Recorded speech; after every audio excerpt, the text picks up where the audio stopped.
Hi everyone and welcome to my YouTube channel. I'm Miranda and this is my mum Donna. Hello. And we're really excited to be doing October's Comfort Book Club chat today. I run the Comfort Book Club every month with my mum. Yes.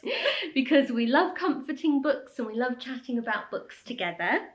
And October's choice was 84 Charing Cross Road by Helene Hanff. I can't wait to discuss this book. It's such a favourite of ours and I know so many of you love it too, and I'm really looking forward to today's discussion. I will actually be looking at some notes on my phone, which I don't normally do, as you know, but with this discussion, quite a few of you phoned in to share some of your voicemail comments about the book, and I have actually tried to fit all of these comments into our discussion. Yes. Which I think is really fun. It was very kind. I loved it. Yeah, it was really lovely to hear so many of your voices, and I've tried to fit them in with what we're going to say too. And but because of that, I'll need to actually look at my phone because I have to remember when to actually fit in your comments and so that we can have a listen and respond too. So I will be looking at my notes a bit today. Of course, we have our tea and cake for our book chat as usual. We do. We made some lovely rock cakes or rock buns, they're also called. I thought this would be really an appropriate choice because... Absolutely. I thought it was really lovely actually, because I think it was Cecily said, oh, with the raisins and eggs, I was actually able to make her family cake. And I thought, well, this is the sort of austerity thing. I mean, it was one of the first things I learned to make. And you too, I think. Yes. And I mean, we've cheated, we've got cherries in there as well. Yeah, not just raisins, but we're not living under rationing. No, thank goodness. Thank goodness. Yes, yes. So, yes, we thought they're very similar to Fat Rascals, actually. Yes, if you like a real Yorkshire specialty. Yeah, a real Yorkshire Fat Rascal, then you would definitely enjoy a rock cake, or if you've always wondered what a Fat Rascal tasted like, then it really is quite similar. So I'll link the recipe in the description box if you want to have a go at making these too. I can just picture the gentlemen and ladies of Marks & Co. bringing along a rock cake for their 11s and having it in the bookshop. Good and solid and satisfying. Good and solid and satisfying. Yes, only uses one egg, so great for rationing. And yes, they would have maybe made these out of the raisins and eggs that Helene so kindly sent. I'll have a bite. Such a plain but satisfying cake.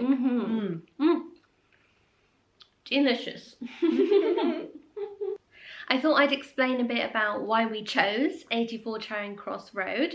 Obviously, this is a correspondence between Helene Hanff, a New York writer, and Frank Dole at Marks & Co., a second-hand or antiquarian London bookshop. And the first letter was dated October 1949, but this correspondence carried on for about a 20-year period. Amazing, wasn't it, really? Yeah, and it's one of my favourite books. It's so moving. It's such a love letter to literature, to England, to friendship, especially the type of friendship that comes from a shared love of books, which is very important to me. And in many ways, this feels like a real book for our times still. I think there's such a timeless quality to 84 Charing Cross Road. There really is. Perhaps even more now than when it was first published. Yes, maybe. Yes. I mean, even though we don't write real letters to each other hardly anymore, sadly, I know that my life is so much about sharing a joy of literature and about connecting with people all over the world. That's really true. Through those books. That's so much a part of what this book club is about and of what my YouTube channel is about, that it seems like a really appropriate book to do for the Comfort Book Club. And one of our readers, Gemma, left a lovely message all about the power of books and sort of sharing that love for reading. Yeah. So I thought we'd listen to Gemma's message. Super. Hi Miranda, hi Donna. My name is Gemma and I'm from the north of England. And I suppose what I wanted to say about 84 Charing Cross Road is that I think it just typifies that kinship you feel with other bookish souls.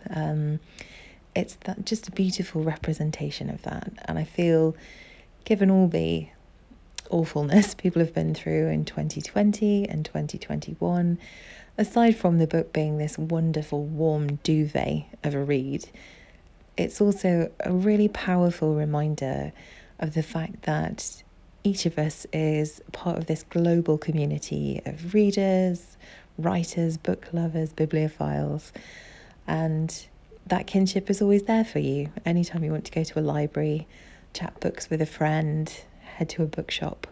I just think that's really reassuring. That was really lovely. It was. Yes, Thank you. so true. Thank you, Gemma. Yeah. And exactly, I think this book really speaks to the kinship that comes from sharing a love of books. Yeah. And so many people I know during these pandemic years have really returned to literature and have found a lot of comfort and solace in reading more and also sharing with others about their reading experiences. Exactly.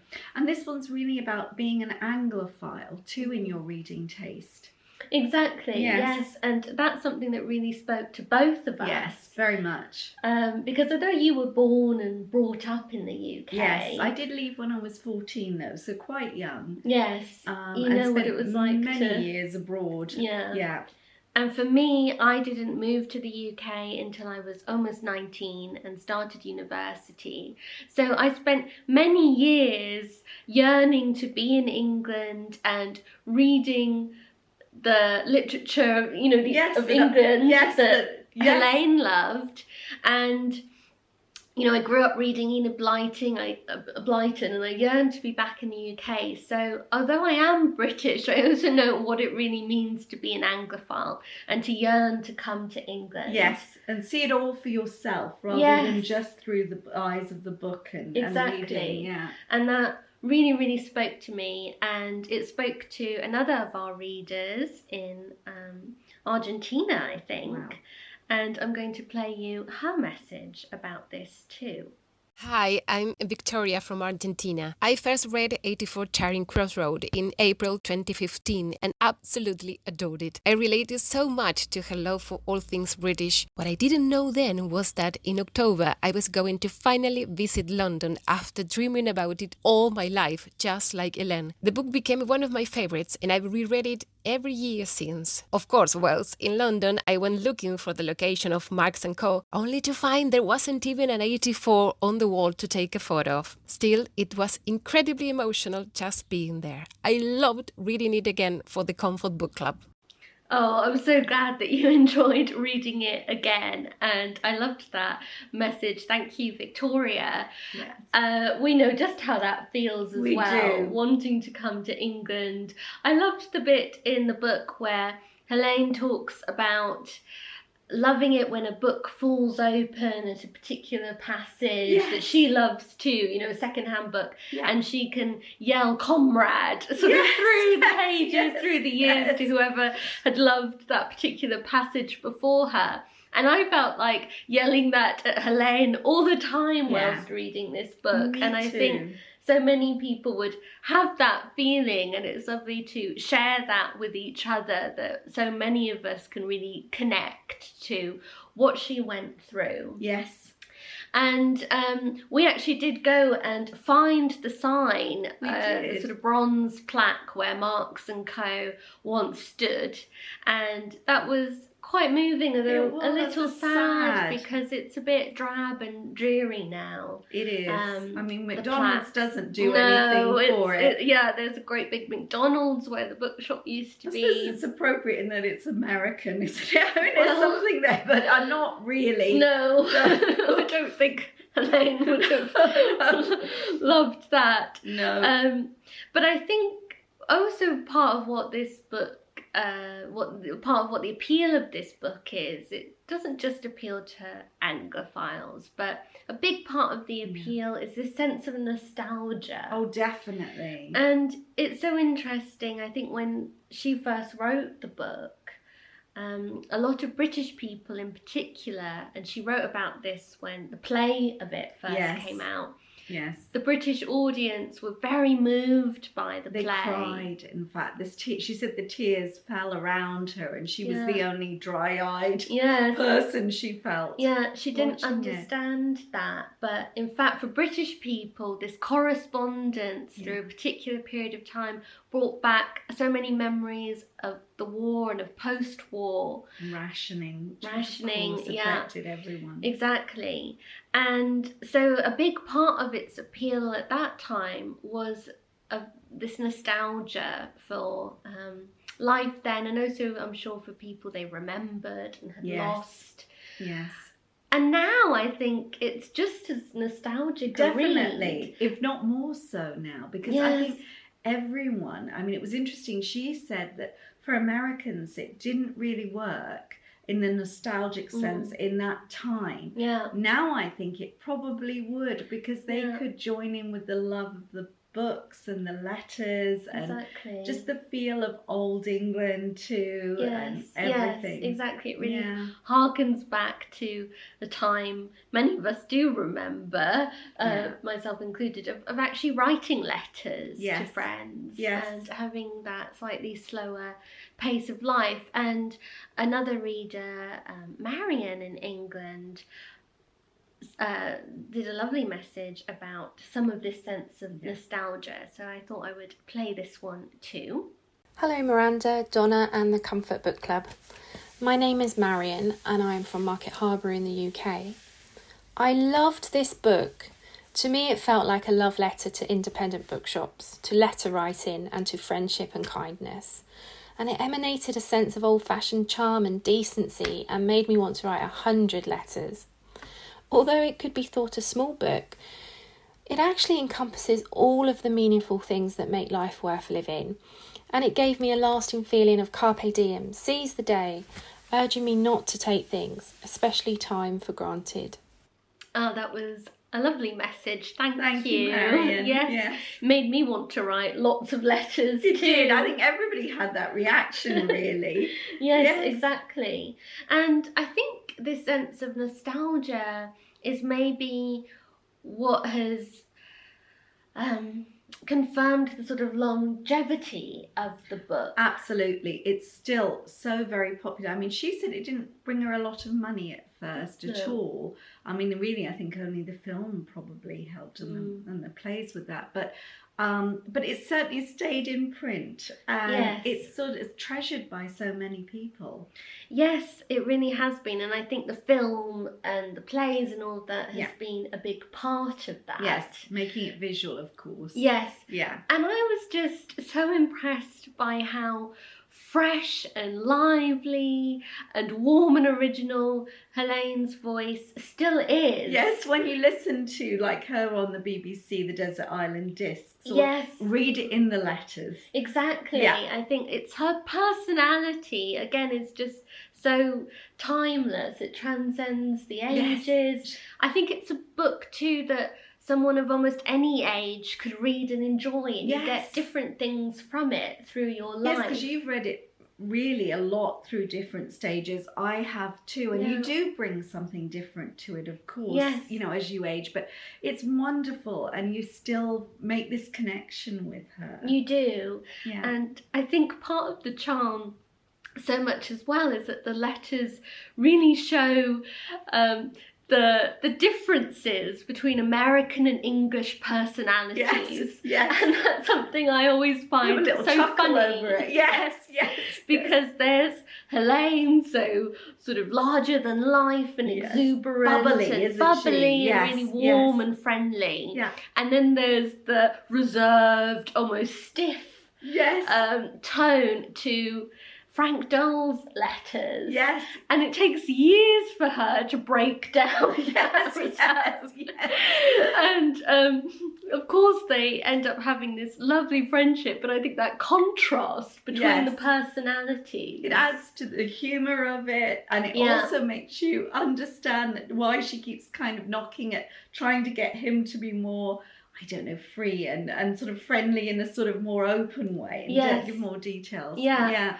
And so many people have said this book is a love letter to books, to bookshops. It's also a wonderful tale of friendship, a very unique kind of friendship, maybe a perfect friendship in some ways. Yes, that's true. Because in a way, the reality in the end didn't impinge in that they never did meet. No. So she wasn't ever disappointed, or he didn't. Was he. No. And she was also able to create in some ways this persona, perhaps, through her letters. I think it was very authentic as well. I'm sure that was exactly how she was. But somehow it really worked, didn't it?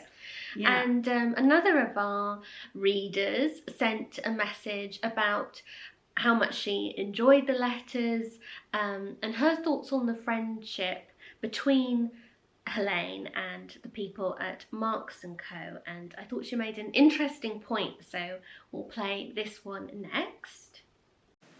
Hello, I'm Sylvia from Toronto, Canada. I thought 84 Charing Cross Road was a fictional correspondence, but after reading a few letters, I looked it up and I realized that it was real, which made me love it even more. I loved Helene's wit and sense of generosity, and I don't really feel that the friendships would have started if she hadn't initiated the more personal relationships by sending the food hampers. I love the little details about life, and especially during the post-war period. I had no idea there were Danish companies set up to send food hampers to the UK. So clever. Thank you, Miranda. Looking forward to listening to the YouTube. Oh, that was so interesting. Thank you, Sylvia. And yes, thank you. I thought that was a really good point. Would they have been so friendly? Would that friendship have blossomed quite as much as it did if Helene hadn't sent those food parcels? She was incredibly generous and thoughtful with them too. She was.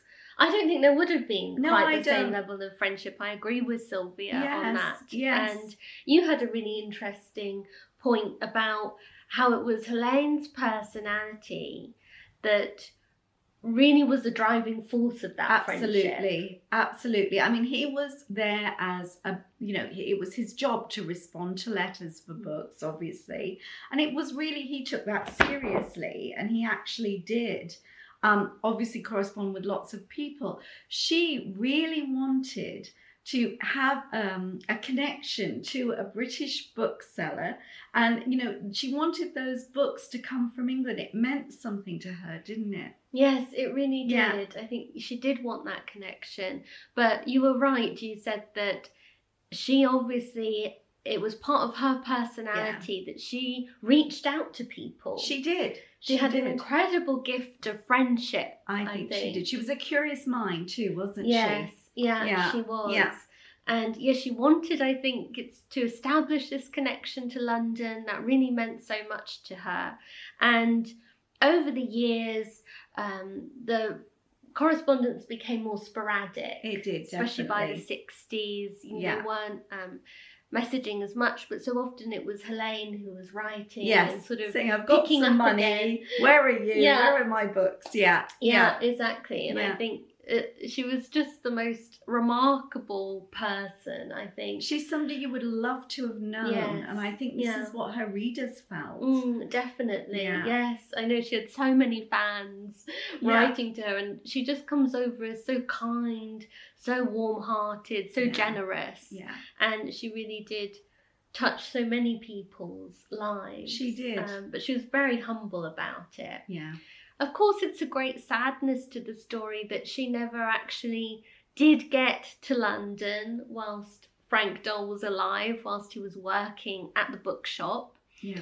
And it was interesting, I read in the introduction by Juliet Stevenson to this Virago Modern Classics edition, and Juliet Stevenson made the point of was it really just down to money, or was she perhaps a bit fearful of going and maybe being disappointed in that friendship? I'd like to know everyone's opinion on this. What do you think? Do you think there was more at play than that she just didn't have the money? Or do you think she definitely would have gone if she had the money? I think she would have gone. I really do. Yeah. I think she didn't actually like travel, and it did make her nervous. And when you're on a budget, traveling is also doubly nerve-wracking because you don't have always, sort of... And she was worried about that. I remember at one point, I think it was it in Duchess of Bloomsbury that she says she was so grateful to her brother for giving her an additional Harrods. Yeah, the Duchess of Bloomsbury Street. Yes, exactly. Yeah. She was.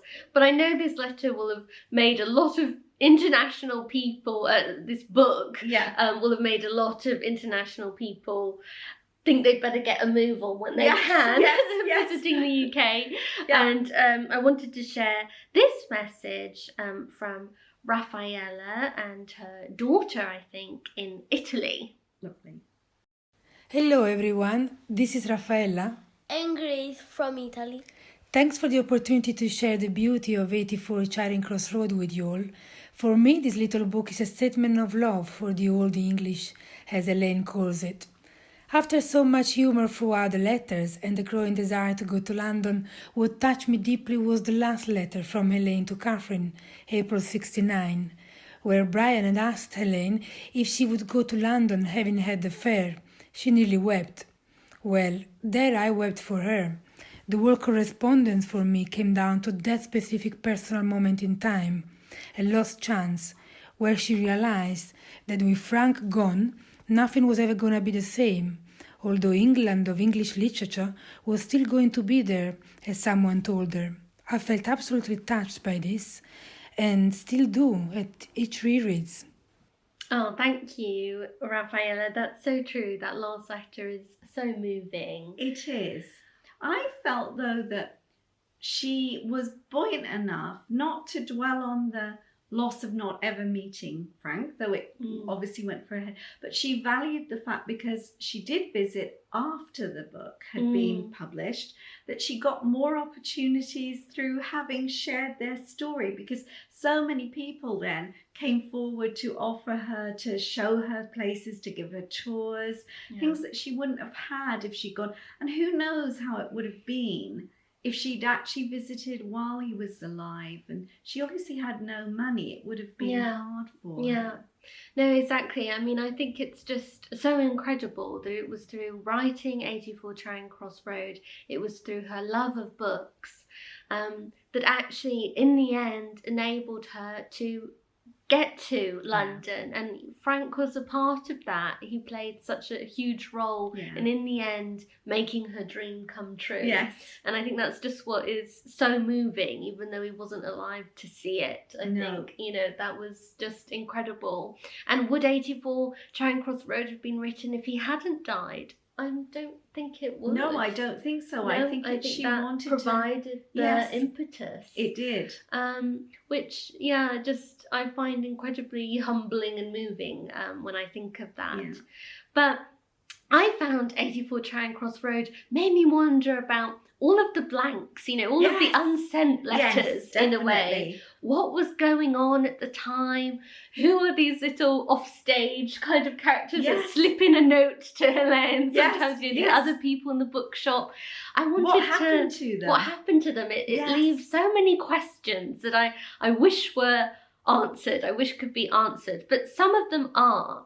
If you go on to read her subsequent memoirs, The Duchess of Bloomsbury Street and Q's Legacy, which I both really recommend, these books fill in some of the blanks a bit, especially Q's Legacy goes back and tells the story of why Helene started, why she first wrote to Marks & Co., why she wanted to read these books.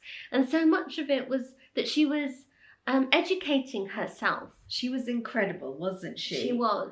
I think that what comes through is she always felt the lack of not being able to afford a college education. She only went for 1 year, I think. Yes, because she was, an 18-year-old during the Depression. Yes. So couldn't afford to go. No, but she didn't think that she couldn't get education. She got a hold of these books by Quiller Couch. Yeah. And she actually started collecting the books that he talked about. It's fascinating. Yeah, it really is fascinating. Yeah. And of course this explains why her requests for books were often quite idiosyncratic. Yes, a bit eccentric in some ways, even, weren't they? yeah. Yes, they were. And she, of course, loved non-fiction so much more than fiction. But I loved that she was quite a seasonal reader. You know, she wrote and asked for Pepys's diaries for the long winter evenings. Yes, definitely. She wanted love poetry in the spring. Yes. And I loved that. I loved that she tuned her reading a bit to the season. And she did love Jane Austen in the end. That comes out in Q's Legacy, that she began to love all I was so happy that even if fiction wasn't really her thing, she learnt to love Jane Austen. Yes. And another of our readers was really happy about this too. And I will play Anne's message, Anne from Holland. Hello, Miranda, Donna, and everyone. My name is Anne, and I'm from Holland. I loved 84 Charing Cross Road because it's a novel of letters, and I love snail mail myself. I've been writing letters for many, many years. My favorite letter is on page 51, and there she talks about how she finally read a novel. While she says she normally hates novels, but she went wild over this one. And it's Pride and Prejudice by Jane Austen. And I'm such a Jane Austen fan myself, so it made me very happy to read how much she loved that, and that she didn't want to bring her copy back to the library until Frank had found her a copy that she could keep. Oh, I loved that letter too, Thank you, Anne. Yes, thank Yes. you. That was favourite moment for me as well. And I think reading Q's Legacy and actually understanding that background to how she came to write those letters in the first place to Frank Dole. And that she was actually really a historian in her outlook. She wanted primary sources. Yeah. She did end up writing children's history books. Yes. You know, I think that all explains a little bit more why these specific books. But what I loved was it was the feel of the books, the look of the books. You know, her joy in having these authentic versions of the books that were complete and not bowdlerized. Exactly. I loved that as well, that she appreciated that. But it's just so moving for me to think that it was through her quest to self-educate, to learn. She had that inquiring mind, that she did something unusual, wrote off to a British bookseller, wasn't put off by their somewhat reserved replies. She kept being her, kept writing them these letters, allowed her real exuberance, joy in life, in reading to come out. And that's what led to such a special, special book that so many people all around the world have loved and enjoyed. And I wanted to end with this message from someone in New Zealand, Jason, which I thought summed up some of my feelings about 84 Charing Cross Road really well. My name is Jason and I live in New Zealand. This book inspired me to visit the UK, to go to all of the local bookshops to search for old and new books. My favorite moment is when Helene reminisces and says, "A guy I knew told me that people going to England find exactly what they go looking for. I said I'd go looking for the England of English literature, and he nodded and said, it's there. Maybe it is, and maybe it isn't. Looking around the rug, one thing's for sure, it's here." So Miranda and Donna, as I look at the books around the rug in my own room, many of them inspired by your recommendations and delivered from the UK, I feel that the spirit of 84 Charing Cross Road and how books can link people and places is here too. This book is a delight to read. Thank you for the recommendation. That makes us tear up a little bit in that message. Yeah. But no, thank you, Jason. And I think it's just so wonderful to feel that this book club, this community, hopefully, you know, my YouTube channel is all in the spirit of 84 Charing Cross Road. Yes. and of reading and sharing wonderful literature with people all around the world. And to share the books. I mean, this is what touches me the most, the very end of Q's legacy, which I do recommend that everybody read at some point if they've enjoyed this one. Yes. Really, that line about what he really gives her is like the books. Yes. Well, I wanted to share that quote, actually. Thank you. The book dropped down there. Because, yes, I wanted to just share the ending of Q's legacy, because I think that this was just so moving. Yeah. I looked around my room. The Futura gin bottle, carefully preserved under a bell jar, stood on a break front shelf. The leather-bound 84 was up on a bookshelf. A framed photograph of the plaque hung on an alcove wall. In a long storage cabinet, installed under the bookshelves a few years ago, was a videotape of the TV show alongside a large manila envelope full of brochures from the literary tool and the lovely drawings Ina had made for me of Mama Deutsch's flat and Jane Austen's home. On the bottom shelf of the cabinet were the London reviews. Trinkets, I thought sourly, and yellowing paper. Then I remembered the sign that had once hung outside Marks & Co.'s bookshop and now occupied the side alcove wall. That, at least, was real. I couldn't see it from where I sat, and I got up, flipped on the alcove light, and stepped back a little into the living room to get a good view of it. And then I stood still, rooted, and stared, not at the sign, at the rows of books that stretched along the back alcove wall. Except for the few the Queen's bookbinder had restored, they were shabby, faded, and discoloured. Some had cracked spines. Some had covers detached, eaten away by heat and dust. Almost all of them were in some way ravaged by years and use, like their owner. You don't even read them anymore, I protested silently. How many do you take down in a year? 5, 6? It didn't matter. I had so much of them inside my head, they were part of me now. And I was shaken by what I suddenly knew.